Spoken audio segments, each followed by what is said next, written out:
சைத்தானை பற்றி ரிசர்ச் பண்ணுவீங்க, சாவை பற்றி ரிசர்ச் பண்ணுவீங்க, இறந்த ஆத்மாவுடன் நீங்கள் சகஜமாக பேசக்கூடிய தன்மை உங்களுக்கு இருக்கும். ஆனால் வெளிக்காட்டிக்க மாட்டீங்க. இரவில் நீங்கள் தூங்க மாட்டீங்க. புரண்டு புரண்டு புரண்டு புரண்டு படுக்கணும். காலை நீட்டியும் படுக்க முடியாத ஒரு சூழ்நிலை ரிஷபராசிக்காரங்களுக்கு உண்டு. ஏன்னா ஒரு கட்ட காலத்துக்கு மேலே அந்த ராகு தசைன்னு சொல்லக்கூடியது ஒரு கட்ட காலத்துக்கு உங்களுக்கு வந்துட்டு போகும். நல்லா இருந்தால் ஒரு 35 வயசு, அந்த வயசு வரைக்கும். அந்த வயசை நீங்கள் பீட் பண்ணிட்டீங்கன்னா உங்கள் ஜாதகம் உச்சத்தில் வரக்கூடிய ஒரு தர்மம் உண்டு. ராகுக்கு அப்புறம் குரு பகவானுடைய தசை ஒரு 45 46 வயசு வரைக்கும் இருக்கும். செம்ம டாப்பாக இருப்பீங்க.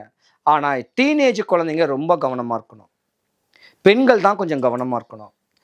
ஒரு 18 வயசுலேருந்து 21 வயசுக்குள்ளே காதல் பண்ணி தாய் தகப்பனுக்கு டிப்ரெஷனை ஏற்படுத்தி கொடுத்தீங்கன்னா நீங்கள் வாழ்க்கையவே ஜீரோ ஆக்கக்கூடிய தன்மைகள் உங்களுக்கும் உண்டு. ஜாதக ரீதியாக ரிஷபராசிக்காரங்களுக்கு 2 தாரத்து தோஷமும் ஒரு கட்ட காலத்தில் இருக்குது.